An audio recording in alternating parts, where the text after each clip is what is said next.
Hello there, it's me, Sari here again, and today I'm here to show you that I have started working on a project that involves quite a lot of stamping. So I'm calling this a collage stamping technique, and I'm going to show you up close. And I have used quite a lot of stamps from Kaisercraft, Stampenders, as well as some Prima perhaps, but mostly those. So I started stamping on this piece of paper here, and I have used archival inks, different hues, and I'm stamping them on top of each other. And I am going to show you how to do something similar to this.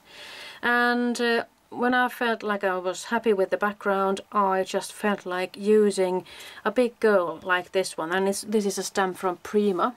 It's a doll stamp for mixed media projects, I suppose. And then I had this background stamp here, which I had stamped for another project previously, but I didn't use it. So I just felt like that could absolutely break up the background nicely. And then when I chose to put that dress on her, which I actually sprayed with some Wild Honey Distress ink spray, and then just stamped the part of her, this stamp, and then I cut it out and I sort of made it into a nice looking dress. And the dots here are actually bubble wrap stamp, a bubble wrap stamp from Kaisercraft, and it turned out really nicely, I think. I also made her a headband in the same, with the same technique there. So this is a nice technique, and I do fancy going back to it from time to time. So I have started on making a couple of other ones. I'm thinking of making this into a sort of a journal, and either I'll be putting on some photos or just do some writing on these, or just leave them as they are and perhaps continue decorating them with some fancy figures like that. So here I've gone for the London theme, and this is a wonderful stamp from Stampenders. I have also used some line stamps, or a line stamp from Kaisercraft. And these, which you see here, are also from Kaisercraft. I'll be showing them to you shortly. And then there are some other stamps. And I've done all the stamping with those archival inks. But let's say I were to feel like I would like some of the black stamps to really show up, I would absolutely go for the VersaFine, because this one is the one that actually gives you the finest details. And it's a very long-going ink pad, if I tell you like this, because it does last a long time before you need to re-ink it. And here is the second page that I worked on, and I went on with several pattern stamps here and there, mostly Kaisercraft, and also some Bow Bunny actually. I think this one is from their mixed media stamp kit. And here is something from Crafty Individuals. I mean, I've had that stamp since my last trip to London, but I haven't really figured out what to do with it yet, but now I've started, so it's a good feeling, of course. And here's the third page that I have made into the book. And as you can see, I've actually covered all of that paper with different stamps. So now I thought I'd take you through how to make something like this. Let's see if I can make this shoot in one go. I'm not sure. I was talking about some wonderful stamps from Kaisercraft. You can see that these are really fancy. If I turn, no, it doesn't help now, does it? So this one says Cherish, and I've got this bingo game board there, and there's some stamping on the other side. And I actually found out that these could work out really nicely when you are using them like this. I'm using one piece there, and I'm using one piece there, and those are for that right-sided. And then there are some stamps that actually go to the other side. So in this case, and I can actually make a nice frame to my pages. If I feel brave enough, I might actually do it in black, just to make them pop out even more. So there's a few tips to think about, but now since I have used them quite a lot, I'll try not to use them again. here is that wonderful stamp that I talked to you about before, and this is actually what set me going making these layouts, because I could stamp half of it like this, which I have done down here. You see, it covers the page nicely, and then I have used the downer part down here. I could of course go for the sides as well, but then again I have gone for some other stamps that have sort of the similar concept.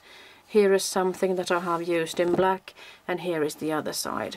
So just thinking about what color is the strongest, and in this case it's the black, of course. The black is always going to be on top of everything. Even though you stamp it first, the things that you're going to put on top of it, and if they are lighter, they will absolutely go under. So with the black you can actually make things pop, and you can create a sort of a depth to your projects. I think I'll go for the big one. I do like this Fiskars press stamp thing. I'm just going to place the stamp there, and I'm going to ink it up.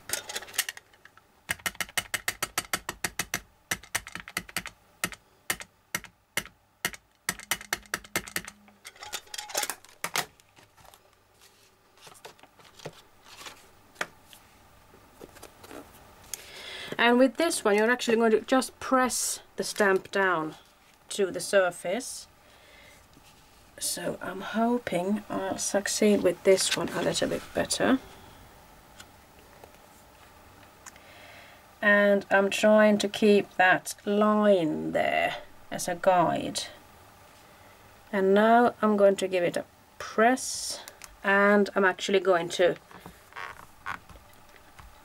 give it a squeeze or push also. That is what I usually do with my regular acrylic blocks, but when it comes to these rocker blocks you don't perhaps have the same pressure if you're not aware of that stamp giving you a problem there. But now you see I did get a nice imprint there.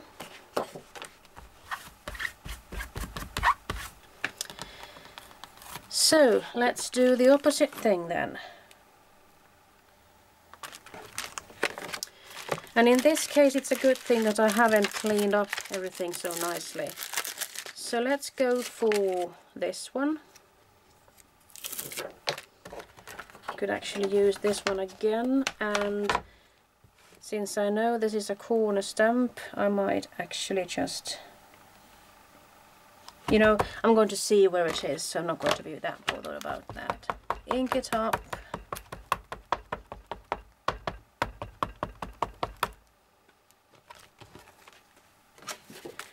And take it here. The one drawback with this one is that it is quite big, and it has got these feet that absolutely want their space in order to make it work properly. So I do want to keep it flat underneath, and now I want to put that one there. And the good thing about this one is that you don't have to be afraid of slipping or sliding with this one, because you can just put the pressure down. If you feel, you look underneath, you see, oh, that didn't take enough, just push it there once more, because these feet haven't left their position. So now you have it. There is something missing there, but I don't think that's going to matter that much when it comes to the final part of it. So let's see if I could just, since these are so slippery, I think I'll just put them in the case. And now I think I'll try, well, this is pretty stiff a stamp, so I don't think I'll dare to do the mixed media sort of stamping on this one. So I might actually go for the regular block, because I do feel like I have the control over it. So I was using the ochre, so I'll continue with that. If I wanted to, I could of course just make some blotches here and there and put the stamp here.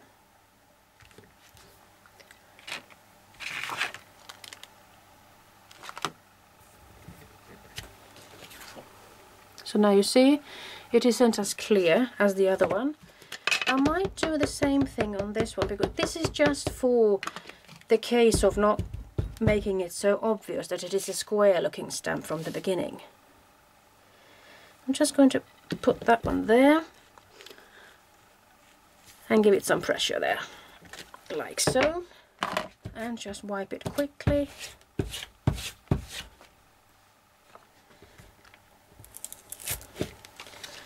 And put it back in its place. So now that I know that I'm in the Paris sort of mood, I might actually just use a Paris stamp, and I'm thinking of making that one in black, because I do want that one to show. But you know what could be fun also? I want to show you that later. And in order to cover up for that mistake, I'm just going to put it there. I'm just going to keep that paper there also.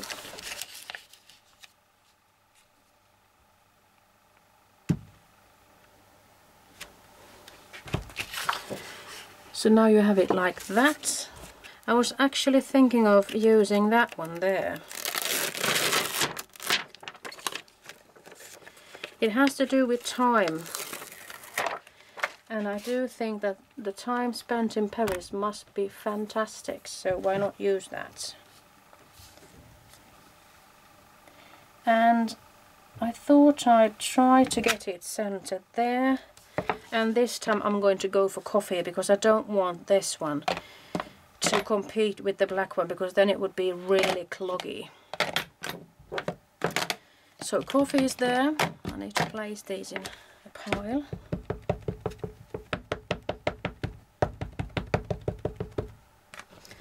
And then I'll have to move this one down a bit and then put that one there perhaps.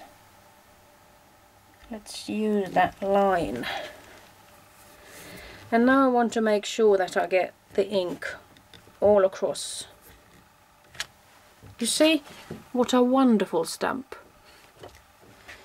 I could of course go with it on the side, but in this case I actually do want to put in more stamps, so I'm not going to go overboard with the one stamp. So that was a nice one, and this is from Hampton Art.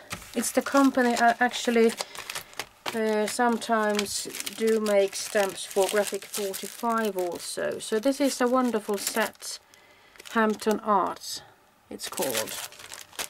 So let's see if I could put that hot air balloon up there.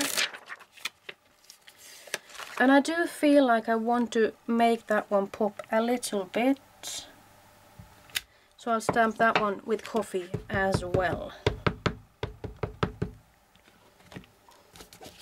And in this case, how would it look if I were to put it there? You know, I'm sort of getting tired of putting everything askew, but at the same time it does create an interest to it, so let's go with the original thought, shall we? And in this case I'm going to make it, you know, and this is the tricky part, you really want to get that straight. I do hope that is getting straight there. And I'm going to use the grid pattern to help me a little bit. I'm hoping it will be straight, so I don't have to start all over again. So here you go. It is straight enough, I think. The few times that I have used hot air balloons, I've always gotten them crooked. So, talking about time and the fantastic time I'm hoping to have when I once in my life get to go to Paris. So I'm going to take this stamp and I'm going to find out where the 12 and 6 o'clock actually are there. And in this case I'll be using not the ochre, not the sepia, but I'll be using the saffron. It is pretty warm, a yellow-orange colour, and I'm hoping I'll be able to put it somewhere nice. Well, let's see if I could put that one there then. Just to keep it cohesive with the time theme. And you might think that, oh, that's pretty strong now, but I hope it's going to work out fine eventually.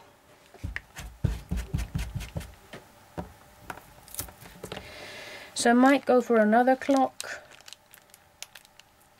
I think I'll actually go for this one. It's a bit distressed looking. And I'm going to put it on the other side.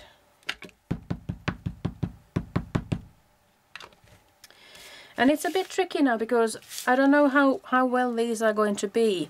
When I look at this, I'm sure I have used some coffee here and the yellow one is underneath. So I'm thinking that the brown one will stay on top of this, but since it is so thin, I might actually just try to put it somewhere else. I'm not sure. Well, I think I'll just try to put it here. And then I also have to take into consideration what am I going to do here to cover this up.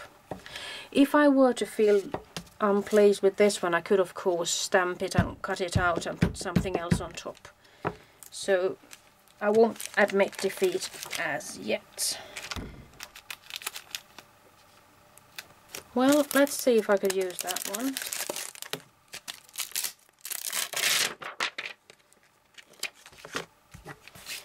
And I'm thinking black.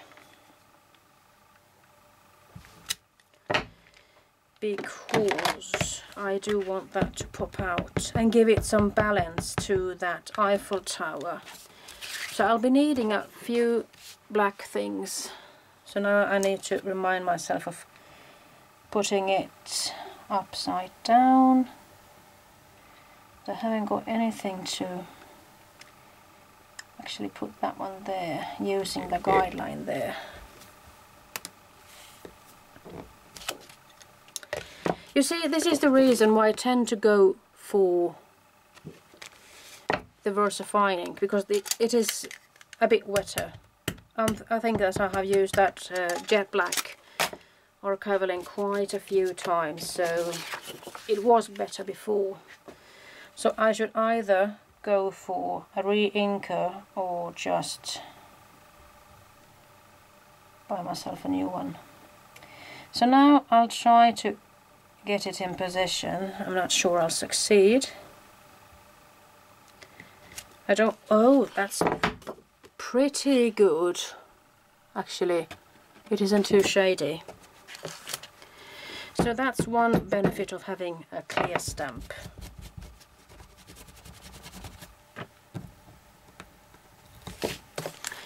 And this is a stamp set from Crafty Secrets, and they do have really nice quality on their stamps.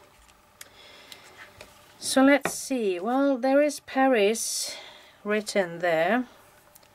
You know, I think I'll hold on to this one a little bit before I pack it away. I do feel like it's time to do a little bit of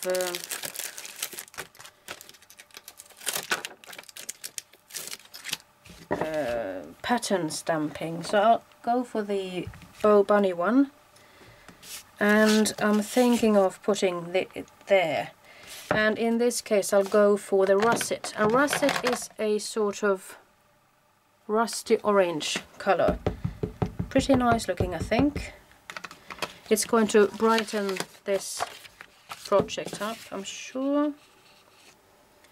And I'm going to put that on top of both of them.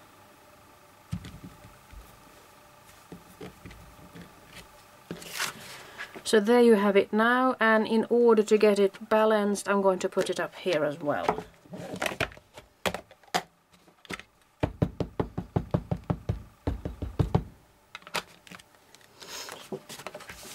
So let's see what will happen to this hot air balloon. I'm sure it'll disappear.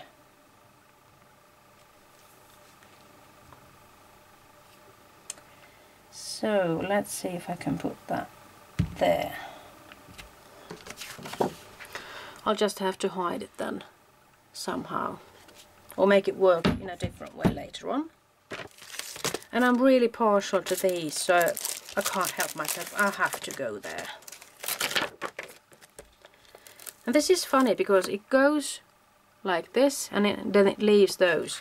So I could either put them inside these splotches or actually somewhere else. So it's a nice thing. So I'm thinking here is something missing, and now I have to think about what color I should go for. I do have an orange ink pad here. Do I dare? I do like orange, you see. Let's see if we can make it happen. So,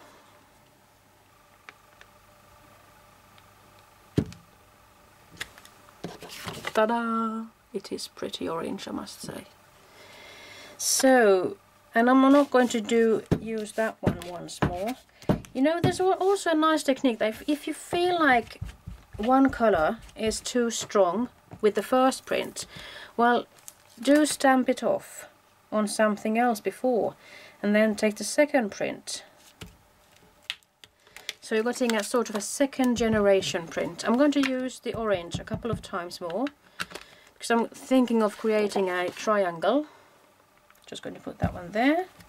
It doesn't have to be that visible, you see, just to give an inclination of there's something happening up there, to give it some interest. And now I'm going to put that splotchy bit a little bit outside. So now the eye has a triangle to look for.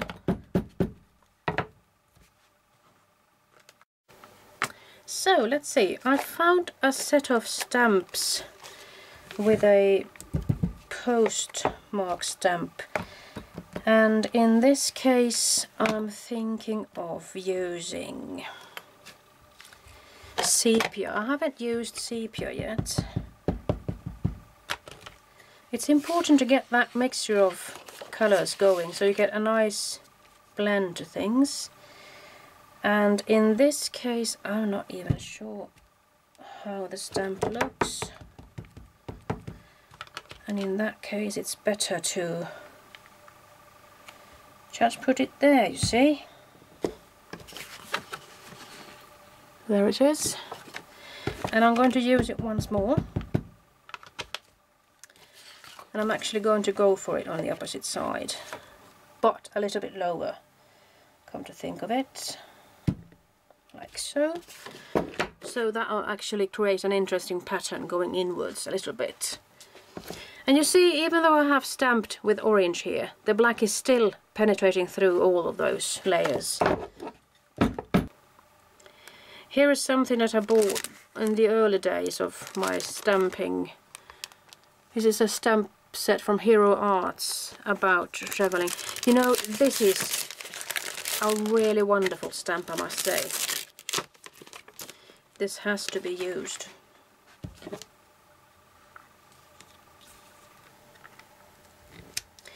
This one says World Traveler, and I'm thinking of going with some black, but then I need to ink it up well, because now I know that it is pretty dry. So where could I fit a black stamp with a circle motif? Well, I think I'll just put it there then, because I do want to show that complete stamp of World Traveler. Do you see it there? It isn't that visible now, is it? It does look like the Eiffel Tower also, so I'm going to do it once more,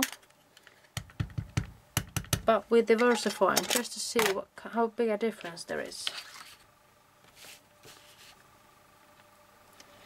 And now I'm just not going to be bothered about it covering the hot air balloon.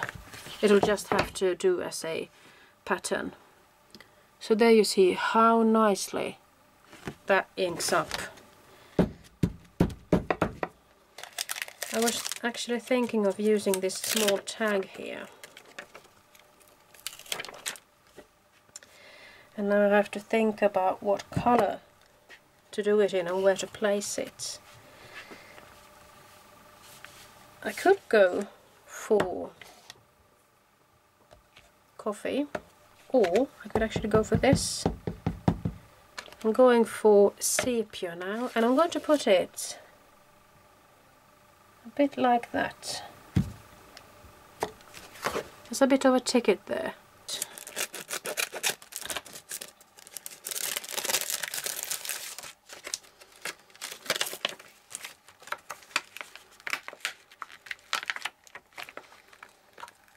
You know, some stamps really are like chewing gum. They stretch and they bend. So I think that a little bit of black there wouldn't hurt.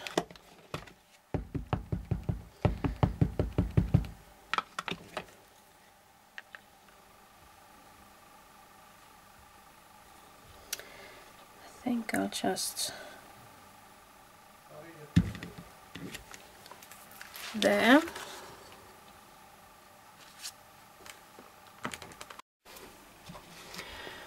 I thought I'd stamp a stamp.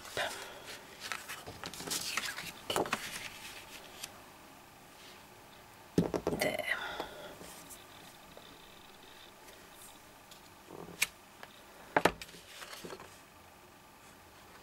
It sort of takes over, but it's too late to do anything about it now. I think I'll use that compass there. And I'm going to use it with that saffron color.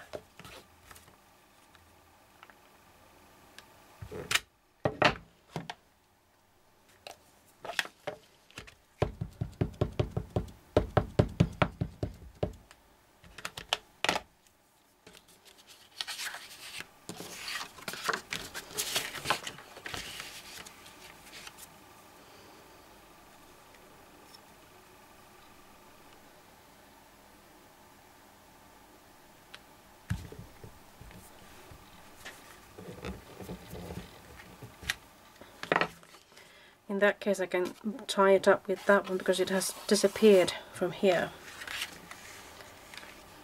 So perhaps I could put it there once more.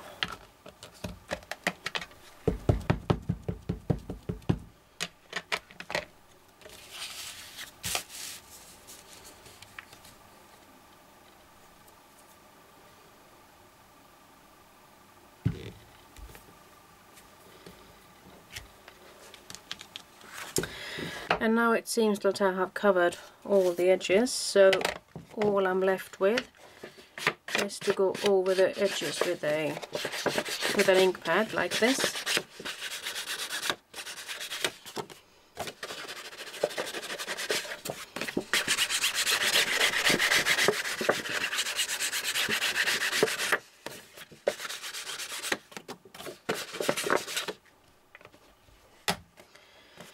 So I think that this will do actually. So this is how I work. It takes its time, you know. But I'm going to sign off right now and hope to see you soon again. Bye bye.